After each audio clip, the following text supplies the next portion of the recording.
ये है, क्या हामिला औरत यानी जिसके पेट में बच्चा है, क्या हामिला औरत रोजा छोड़ सकती है या नहीं?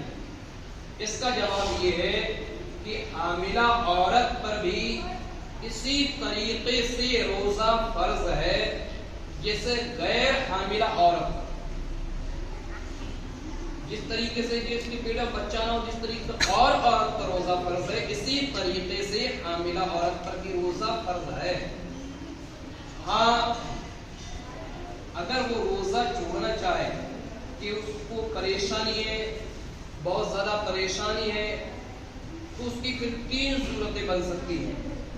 देखिए मामला कैसा मालूम होगा कि अगर भाई ये हमारी परेशानी बढ़ सकती है अगर रोजा रखेंगे, तो उसकी 3 सूरतें। पहली सूरत ये रोजा छोड़ने की कि किसी माहिर हकीम ने, किसी माहिर तबीब डॉक्टर ने ये कहा हो कि अगर ये औरत रोजा रखती है तो किसी परेशानी में शामिल हो जाएगी, किसी मुसीबत में गिरफ्तार हो जाएगी ये औरत अगर रोजा रखती है तो।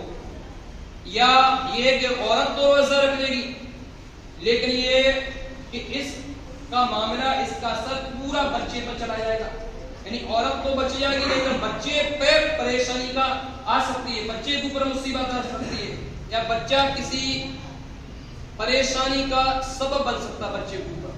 तो फिर इस सूरत में भी उसको रोजा छोड़ने की इजाजत होगी। अगर औरत पे कोई आँच आ या बच्चे, दोनों में से किसी पे भी आँच आ रही है तो रोजा छोड़ सकती है और इन दोनों को खा पी सकती है। लेकिन हाँ ये है कि उस पर कफारा नहीं होगा, इस सूरत में कफारा भी औरत पर नहीं होगा।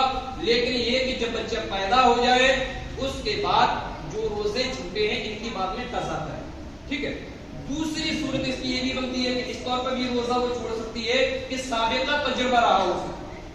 साबिका का मतलब ये कि पुराना उसे तजुर्बा रहा हो कि भाई हमें पहले अमल था, हमने रोजा रख लिया था और उसका सबब ये बना था कि हमें पानी की कमी आ गई थी, ऑक्सीजन की कमी आ गई थी, या हम बहुत बड़ी परेशानी में शामिल हो गए थे जिसकी वजह से हमारा या बच्चे का बचना मुश्किल हो गया था। अगर ऐसी परेशानी का भी सामना आना पड़े तो इस सूरत में भी उसको रोजा छोड़ने की इजाजत होगी, इसमें भी कफारा नहीं लेकिन बाद में कज़ा करे। तीसरी सूरत इसकी ये भी है कि ना तो किसी हकीम डॉक्टर माहिर ने कहा उसे कि भाई रोजा रखोगी तो तकलीफ में पड़ जाओगी, और ना कोई ऐसा मैटर है, लेकिन फिलहाल यानी इसी वक्त उसको ये एहसास हो रहा है, क्योंकि हमें जो औरत होती है उसको कमजोरी बहुत ज्यादा होती है। कमजोरी उसको अलग से भी जो बच्चे का मैटर है उसमें भी थोड़ा सा वो वक्त उसका गुजरता है, तो कमजोरी भी इस हालत में होती है। इस हालत में हमला की होती है तो औरत की आंखों में अंधेरियां भी छाने लगती हैं।